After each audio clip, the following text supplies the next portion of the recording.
All right, you guys. Look, I'm this morning had to address a number of things that I've delayed on, and it happens, of course, that when I do that, there's an event that's going to cause everyone concern on mmtlp. My view is as simple as this. The entire United States financial system is corrupt. It starts with the government that's bought and paid for by the banks, Goldman Sachs, Morgan Stanley, JP Morgan, you can get the rest of them, all the prime brokers, and then the sources of revenue, the Ken Griffins and the Cohens, etc. Okay, so we're seeing it in action. And then you've got the Jessica,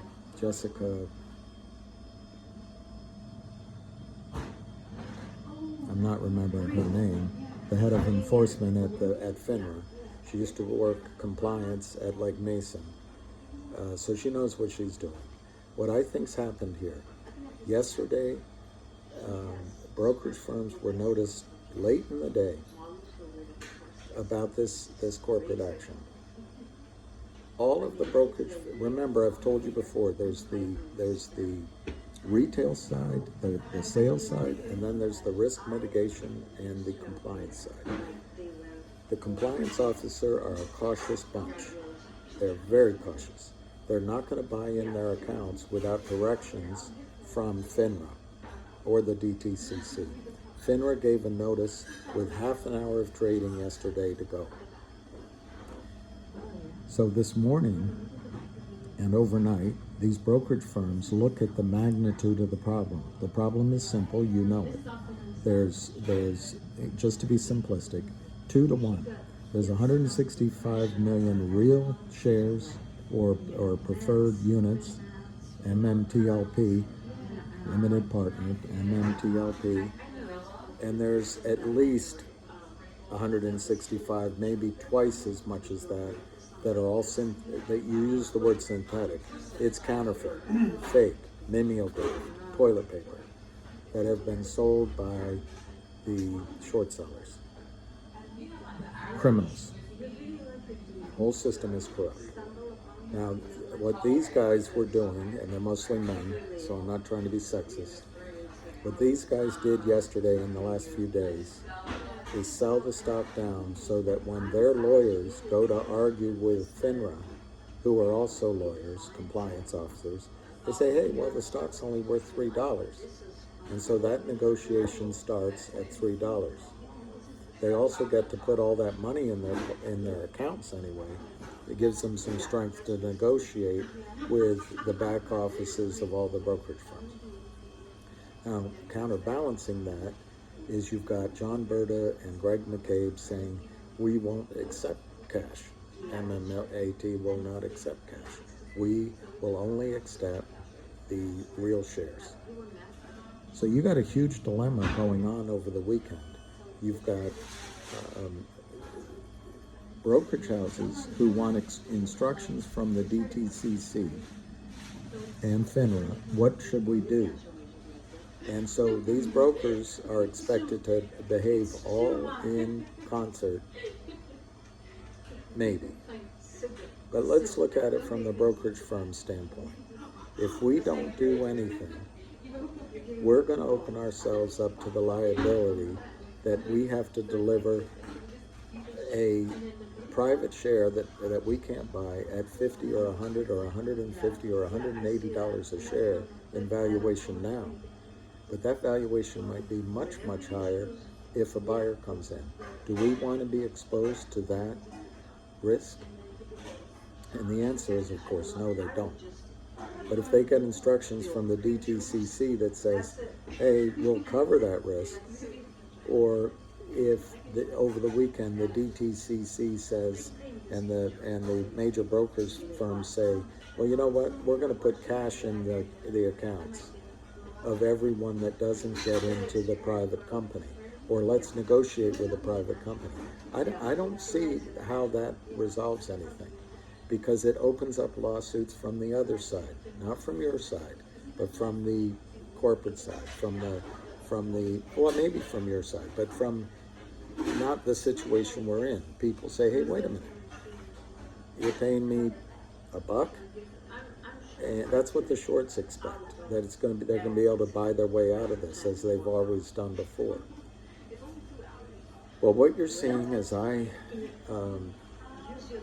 said, is a test run on the corruption of the United States financial markets, and it is corrupt through and through. I won't go on with that. If you think that there's any part of the system that's not corrupt, I respectfully disagree with you. After decades of literally billions of dollars flushing around the political system, from the banks, from foundations, and the last thing we learned was from FX via the Ukraine. These people are not going to enforce the regulations. Now, I think it's possible that after let's look at it from the brokerage standpoint. They get a notice. One, they're scaredy cats. They're not going to make any step of buying in without getting instructions from FINRA or the DTC. They got that notice yesterday at half an hour to.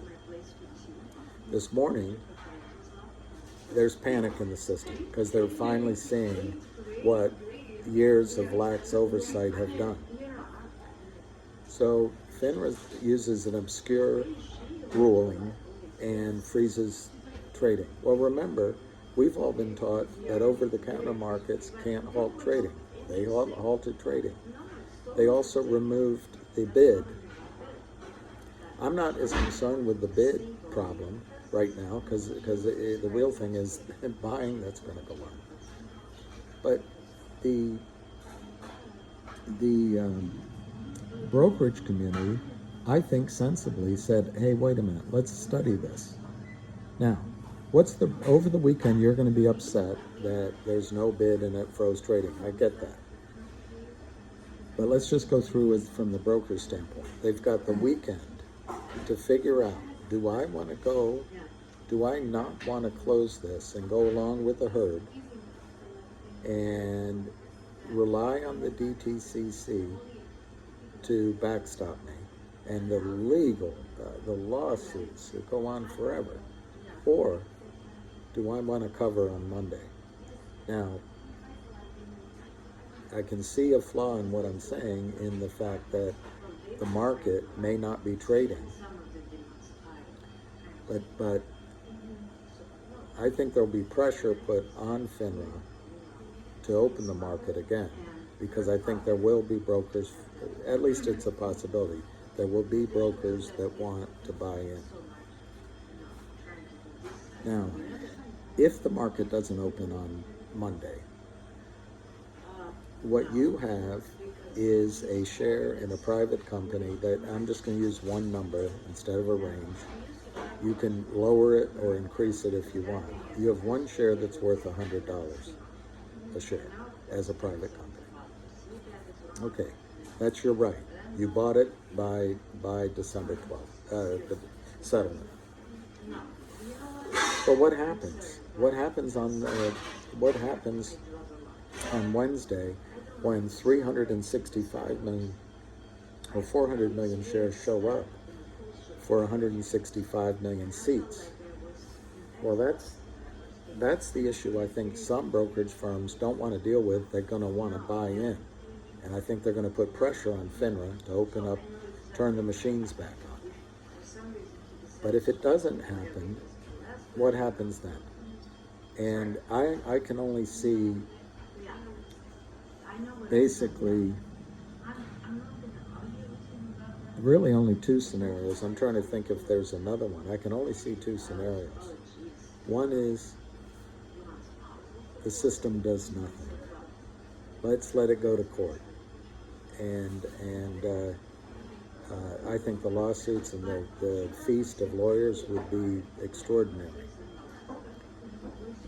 The more likely situation is that the lawyers involved at the FINRA and elsewhere are going to look at the $3 stock price, and they're going to say, because lawyers don't have, they have brains sometimes half the size of a pea. They're going to say, well, it says $3. How are you coming up with $100? They're not going to realize that it was under sustained attack by criminal short selling. And when I say criminal, I mean they broke securities laws. So people who broke laws commit crimes. So they're criminals. That's my judgment. So the shorts and the back offices and the DTCC are going to want to start with $3 as the payoff figure. John Berta and Greg McCabe say, no way, no way. We're not selling there. Now they control something like 40%, 35-40% of the shares. So my opinion is, don't panic. Keep your GTC orders in high, because I think there's a 50-50 chance the markets are going to open up again on Monday and there's going to be a squeeze. The second option is there's no squeeze. I'm sitting in a coffee shop, sorry, trying to do something with my computer. It's taking forever. And I know you're probably annoyed that I'm not live, but it's just it's Friday. I had to get some things done. And of course, when I'm trying to get something done and it hasn't worked, this happens. Nobody could know that FINRA was going to break their own rules. So anyway, the way I see it playing out is, one, they're going to turn the machines back on. Two, over the weekend, all those criminals, including the DTCC and Gary Gensler and Goldman Sachs and etc., are going to gather, and they're going to come up with a payoff figure. I don't think the company's going to accept that. I don't think that can happen without massive lawsuits, massive. So it's going to be a lot of risk. But that number, I think, will be higher than $3. It'll be a lot higher, because it's going to have to be things will come to fisticuffs, because on one side they're going to say, we're not taking $3. The other side's going to say, we're going to give you $1, and it's going to, it's going to escalate. There'll be a price discovery in the back rooms. David Lee just sent me a message saying that he tried to say yesterday that this would happen. I think that's what he said. The message got chopped off, and I agree. He did say that. There's a lot. Everyone's contacting me, but you have to look at what's going to happen now. You can't sell it now. So deep breath. We're there. Over the weekend, the heads are all going to get together, and I think they will be violating your rights and the rights of the company if they give you $1 or $3 or something to settle. That's one solution they may come up with over the weekend. I guess another solution is they just say all the shares are worthless. I don't think that'll pass muster. So there'll be a negotiation if that's the path, which is a cash payoff, and it's forced on everyone. That's just the one way. It could go from very diminutive to very high, but it's going to be an all-nighters being pulled tonight, Saturday night, Sunday night, and Monday night to get that resolved. The second scenario is they open up the markets on Monday and allow because there's going to be brokerage firms that don't want to deal with lawsuits that are going to want to buy in. The third scenario, they just go into Wednesday with 360 million shares looking for 160 million seats, and just let the company sort it out, maybe by lottery or maybe by who's owned the shares longest or who was an original share. I don't know how they come up with that. And then the rest of the people would have to be paid by DTCC some number. Remember Dole Foods.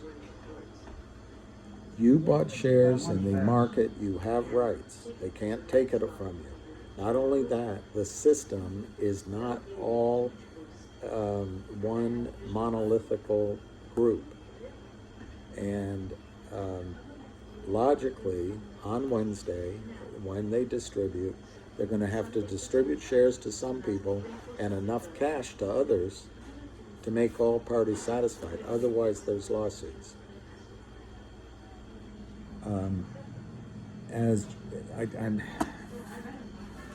Maybe I can find it. I really wish I were home, and I apologize. I'm sitting out. So many people texted me, so I'm upstairs at a coffee shop, and I'm trying to respond to your legitimate request to be updated. But here is what John Berta posted. Maybe I'll go backwards, what he's recently posted.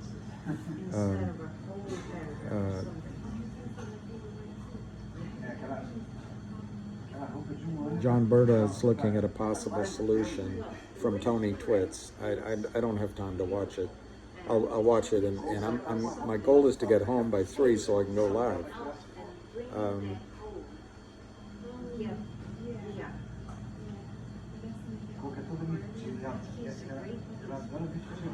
Uncle Smokey says this is all out warfare. I'm not interested in warfare. I'm interested in you making money.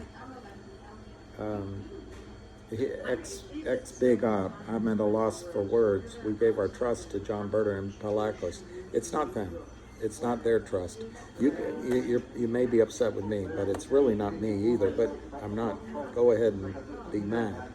This is a massively corrupt system, and for FINRA to do this is out of its ordinary course of business. They should be ashamed. But I posted it.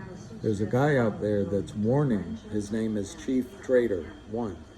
There's a guy out there warning that there's going to be arrests around Wall Street in the next week or two for all these short sellers. And there may be a situation here where the system is scared to death of a collapse.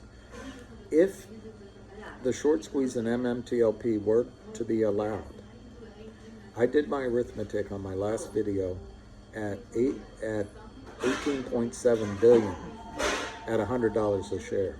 If it went to 1,000, you're talking numbers that could rattle Morgan Stanley. And so the system is panicked. But what I don't think, and I'm upset, because if they come and say to you, you know what, the shorts deserve to have no risk. That's called socializing the risks and giving the profits to these criminals. That's not right either. And I tell you, John Berta and Greg McCabe will fight, and they're not the only ones. So anyway, John wrote, everyone's pissed, but please don't insinuate that we had any knowledge this was going to happen. I didn't know it was going to happen. It's not even comprehensible. 4 hours ago, John wrote, this is really unbelievable. The system is corrupt to the core. We got taken by FINRA, the broker-dealers, and the hedge funds. I'm sure I'll be on the phone with attorneys all day. Now, you've had the chance to read what FINRA said, but basically they said today they're not going to trade. All right, I want to read to you what Berta said this morning, and this I agree with. And this is why you should not, that's not a good choice of words. This might offset the feelings you're having. And that's a better choice. Things we know to be true. This is from John Berta, who's the second or third largest holder of mmtlp. We know to be true on Friday. We know that our downside, which isn't a downside, it's shares of NBH, NextBridge, which have 3.2 million barrels of oil. 2, we know all trades will be buys to cover. There is nothing else. Buy buttons mean nothing for retail unless you're sure. Okay.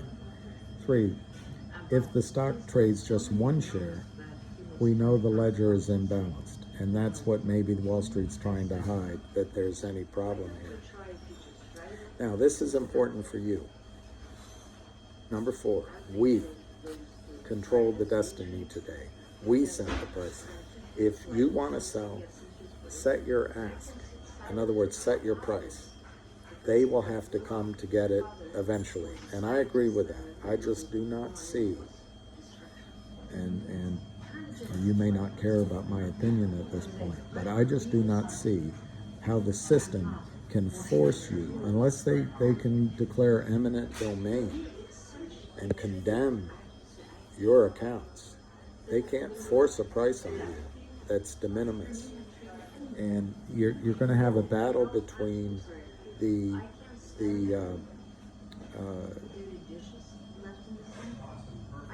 I guess the back offices, the DTCC, and the shorts are all going to say it's only worth this much. Look, it closed at $3.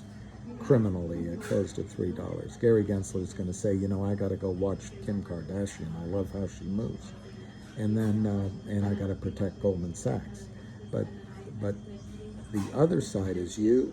It's the lawyers for the company, and it's the company itself. They can't accept that the settlement's $3 without getting a blanket protection from lawsuits. And how can they be in a position, the financial market be in a position to do that? These shares are worth, just to give you the math again, on 3.5 billion, if you add in the natural gas, divided by 165 million shares, 3.5 billion times $5 divided by 165 million shares gives you $106 a share.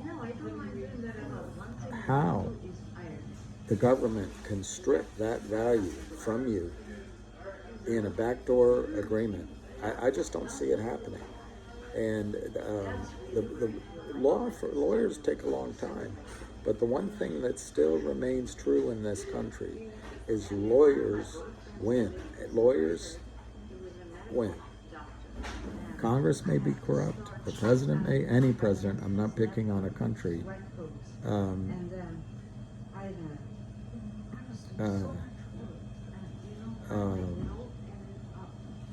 Somebody just texted me. It's happening all day. So the stress in me is just, you know, everybody. I'd rather be at home talking to you. So Wall Street has to be aware of lawsuits, and they can get really expensive. They're not going to settle this for $1 a share or $5 a share or $10 a share credited to your account. It's just not going to happen. This is a huge issue, and I think this pause makes sense from the standpoint that, hey, we got the notice yesterday. What are we supposed to do? And they're all coming up with a way. Personally, I think the answer is going to be open up the machines on Monday. But because no one speaks for you at that table where they're discussing. No one speaks for John Berta or Greg McCabe. Okay. Number 5, John Berta this morning. Total volume today and Monday will give us evidence we need to give to the SEC, FINRA, DTC, and the media that naked short selling exists. Well, it does exist. And it's horrific for issuers. That's true. 6, there's no more shorting today, and there'll be no more shorting on Monday. Of course, you're going to say, well, who needs shorts when FINRA does the job of the shorts? Fair enough.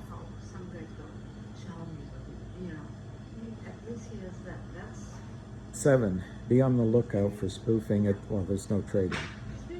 8, this is the ultimate test of diamond hands, and a massive game of chicken will be played out today. If none of this comes to fruition, then we were wrong, and there are no bad actors, and they outplayed us. If I missed something, please add it. That's what he wrote this morning.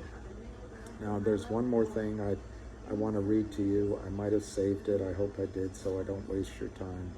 If I make this long, it won't upload, and then you'll be mad at me.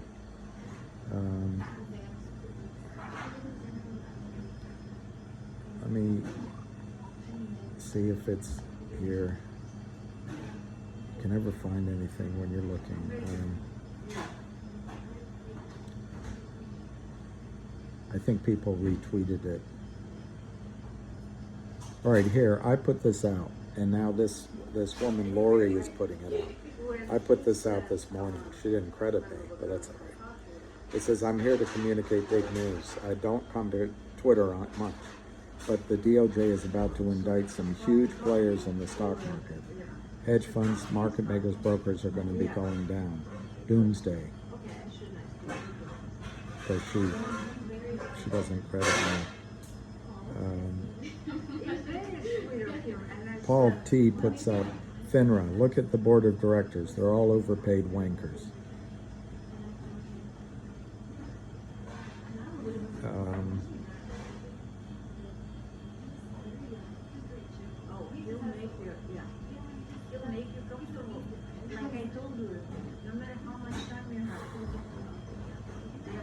There's a lot of people making the arguments that you guys are making, and I agree with them. There's so many tweets, so just give me a second here. I'm just looking for one that describes very well what's going on, and if I don't find it quickly, I'm just going to end this, because I want you to see this before it takes forever to upload.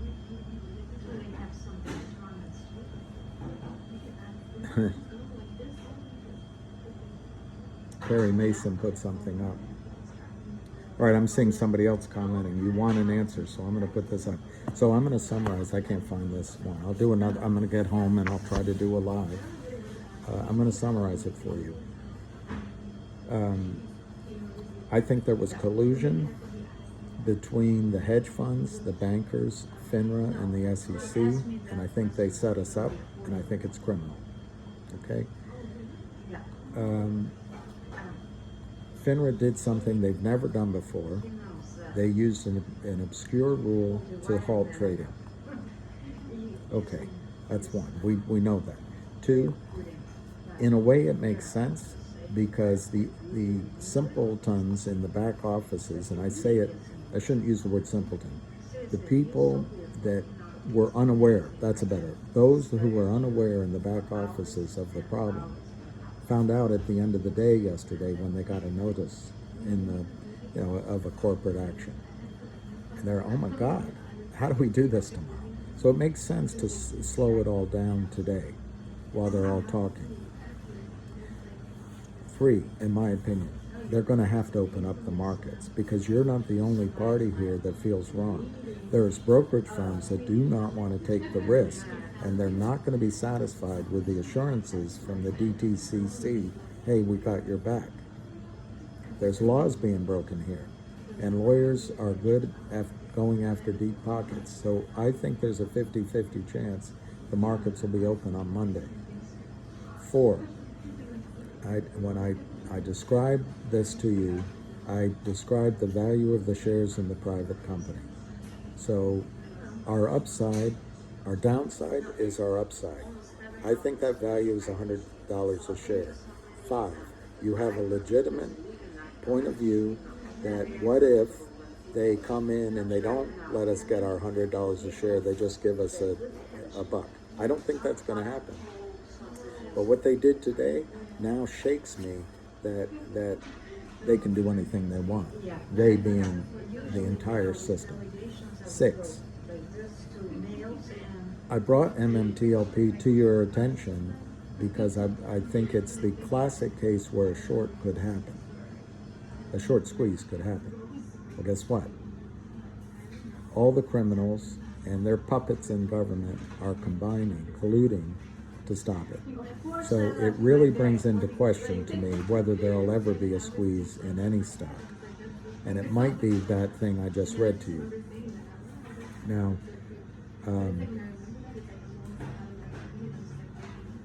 action. What do you do for action? One, you can't sell. So you take a deep breath. You can't do that. Two, worst case, your shares go in by SEC ruling and FINRA, they go into the private company. Now, if there's not enough shares, then it becomes a battle. Where does the money come to pay for those shares? It'll come from DTCC. And what do you care if you get shares in the private company, or you get enough cash, or you get the stock that other people got in the buyout? That'll take a period of time. It'll go along on a parallel side with the Ora Grande being sold. So I don't think that the story's changed as a way out. We're going to be in the private company. We're going to get paid off handsomely, in my judgment. Now, what are the risks to what I'm saying? FINRA could just say, you know what? Half of those shares that come in are fake. The other half are real. We're only going to allocate half a share to each. We're going to do a ratio.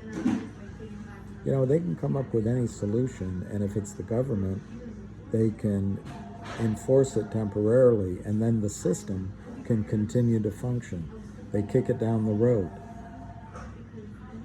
It's going to cause lawsuits, and it doesn't mean you're not going to win in the long run. It doesn't mean that you're not going to get your money that you should get, $100 share plus a penalty. You're going to have really smart lawyers fighting that. So I haven't been talking to you. I'd love to get feedback. David Lee just said he warned us, which he did. There was another guy on there, hedge fund killer, that warned us. I still believe that the backstop is the private shares. What I'm